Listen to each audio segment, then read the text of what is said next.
నమస్తే అండి, మీ శ్రీలహరి. ఈరోజు నేను చేపల కూర చేసుకుందాం అనుకుంటున్నానండి. పొద్దున్నే చేపలు వచ్చిన చక్క చేపలు తీసుకున్నాం, కొరమేను తీసుకున్నామండి. తనే పొట్టు తీసేసి ఇచ్చాడు చేపలు. అతనే దాన్ని చక్క శుభ్రంగా బూడిద వేసి శుభ్రంగా కడిగేసుకుని నీట్గా ముక్కలు కోసేసుకున్నానండి నేను ఇప్పుడు. కానీ చాలా లేట్ పట్టిందండి.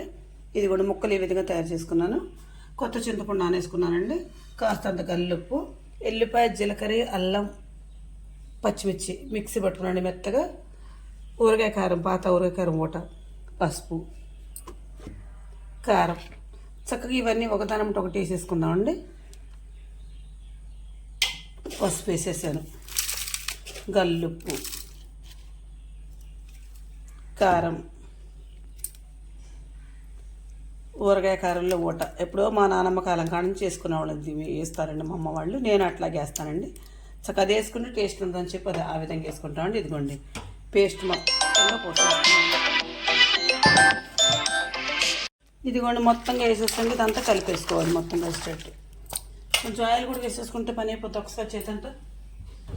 ఆయిల్ వేసాక మంచిగా చింతపండు పులుసు వేసుకుంటే బాగుంటుంది.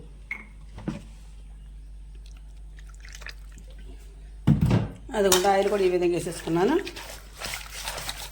కుడి చేత్తో సెల్ పట్టుకొని ఎడం చేత్తో సెల్ పట్టుకొని కుడి చేత్తో ముక్కలు కలుపుకున్నానండి. పిల్లోళ్ళు ఎవరి ఇంటికాళ్ళు లేరు, వీడియో తీసే అవకాశం లేకపోయింది.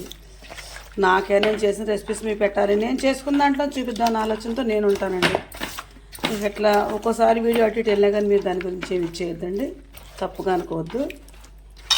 పాత కారం కావడం వల్ల తెల్లగా అనిపిస్తుంది మనకు, అది చాలా కారం ఉంటుంది. చక్కగా ఇప్పుడు మనం చింతపండు పులుసు పిసికేసి పోసిన తర్వాత చూపిస్తానండి.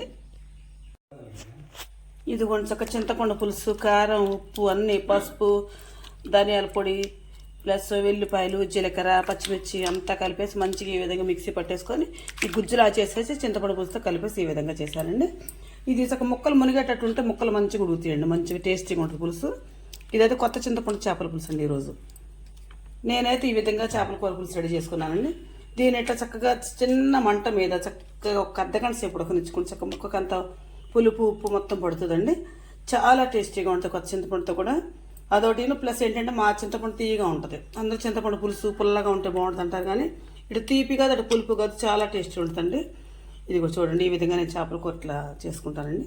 నేను చేసే విధానం మీకు నచ్చితే నాకు ఒక లైక్ ఇవ్వండి. Please subscribe.